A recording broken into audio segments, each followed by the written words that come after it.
সালামু আলাইকুম। খুবই চাঞ্চল্যকর একটা খবর আবারও সামনে এসেছে। বাংলাদেশে যে সকল ইসলামিক বক্তারা বাংলাদেশের মানুষের মন মস্তিষ্ক অন্তরকে জয় করেছেন তাদের মধ্যে আবু তোহা আদনান খুবই অন্যতম।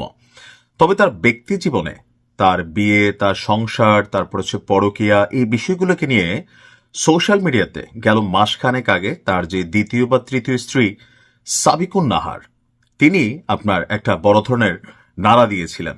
আর এরপর এখান থেকে দীর্ঘদিন আলাপ আলোচনার পর তাদের মধ্যে ডিভোর্স হয়েছিল, খেয়াল আছে নিশ্চয়ই। তো এরই মাঝখানে খবর আসছে যে আবু তোহা আদনান তিনি আবারও বিয়ে করেছেন। তো জনমনে কল্পনা যেটা, যে যেই মেয়েকে ঘিরে আবু তোহা আদনানের সেই 10-12 বছর আগরের যেই গার্লফ্রেন্ডকে ঘিরে বা তার যেই ইসলামিক দাওয়া সেন্টার আছে ওইখানে ওই মহিলা নিয়মিত আসতো যাইতো, আবু তোহা আদনান হাসতো। সাবিকুন নাহার কিন্তু এরকম একটা ভিডিও প্রকাশ করেছিলেন, খেয়াল আছে তো আপনাদের? তো সম্ভবত ওই মহিলাকেই বিয়ে করেছে আবু তোহা আদনান, কিন্তু সবাইকে চমকে দিয়ে তিনি আসলে বিয়ে করেছেন আবারও তার যেই তালাক দেওয়া স্ত্রী সাবিকুন নাহারকে। এখন ইসলামী কি এই বিয়েটা জায়েজ? অনেকে এটা জানেন না, আবার অনেকে জানেন।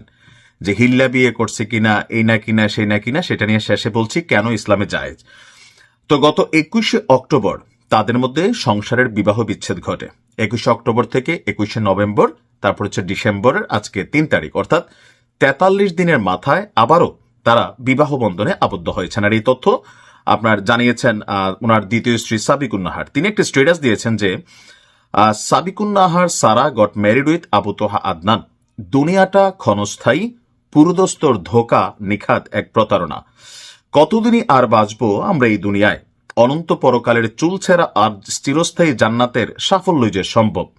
মানে ওনারা আবার এই ধরনের লেখাটেখি লেখেন মানে ইসলামিক ধারাভাষ্যে, কিন্তু কাজ করেন আমজনতার মতনই।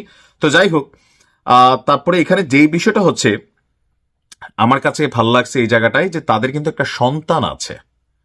এই সন্তানটাই আসলে এখানে মেইন ফ্যাক্ট। তিনি বলছেন যে প্রতিনিয়ত আয়েশা, আবু তোহা আদনানের এই স্ত্রীর ঘরে একটা কন্যা আছে, তার নাম আয়েশা। আয়েশা তার বাবাকে খোঁজে, বাবা যাব, বাবা গাড়ি, বাবা কই। শব্দগুলোর ওজন ওঠানোর কোনো পরিমাপ মহাবিশ্বে নেই। ওসমানও মাকে পাচ্ছে না। ওসমানের সামনে অন্যরা তাদের মায়ের নিকট আম্মু বলে ছুটে যাচ্ছে, অন্যদিকে নির্লিপ্ত চাহনিতে ওসমানের প্রশ্ন তার আম্মুর কাছে কখন নিয়ে যাবে। সম্ভবত তার ঘরে 2টা সন্তান কিনা জানি না, একটা হয়তো তার কাছে আর একটা ওনার কাছে। তো বলছে যে আমাদের ভুল ছিল, কিছু ভুল বুঝেছি, বোঝানো হয়েছে। ওসমানের বাবার প্রতি প্রগাঢ় মহাব্বত থেকে অস্থির হয়েছি, রাগ জেদ সীমালঙ্ঘন হয়ে গেছে। সাথে মানুষ এবং জিন শয়তান বিচ্ছেদের জাদু কিনা ছিল। তো আমাদের ভাগ্যে এভাবেই লেখা ছিল, তকদিরের চেয়ে অনেক বড়রা অসহায় ছিলেন। লম্বা চূড়া, তারপর ইসলামিক ডায়লগ দিয়েছেন। তারপর তোমাকেই ভালোবাসি, জানি তোমাকে প্রচন্ড কষ্ট দিয়েছি, ভুল বুঝেছ, সম্মানহানি হয়েছে। যাই হোক, লম্বা চূড়ে স্টেটাস। মূল কথা হচ্ছে তাদের মধ্যে আবারও সংসারটা জোড়া লাগছে, এটার জন্য আমি ধন্যবাদ দেই। এখন আসেন ইসলামে আমরা ওই যে হিল্লা বিয়ের কথা বলি। আপনি বিবাহ বিচ্ছেদ করার পরে ইদ্যৎকালের 3টা মাস, অর্থাৎ 3 মাস পর্যন্ত যদি রাগের বসে, জেদের বসে আপনি তালাক দেনও, তাহলে আপনি সেই স্ত্রীকে অথবা স্বামীকে পুনরায় বিবাহ করতে পারবেন, যদি এর মাঝখানে তারা কেউ বিয়ে করে না ফেলে। অর্থাৎ আবু তোহা আদনান এবং সাবিকুন নাহার দুইজনেই তালাক দেওয়ার পর এই 40 দিন তারা কোনো নতুন বিয়েতে আবদ্ধ হয় নাই। যদি হইতো তাহলে সেটা আবার কঠিন পর্যায়ে যাইতো। বাট রাইট নাও এখন তারা 90 দিনের মধ্যে চাইলেই কিন্তু আসলে বিবাহ করা যায়। তো দিন শেষে ধন্যবাদ। একটা সংসার ভাঙা খুবই সোজা, বাট এটাকে টিকানো কঠিন। আশা করি তাদের মধ্যে ভুল বোঝাবুঝি গুলি কেটে যাবে, সংসার সুখের হোক।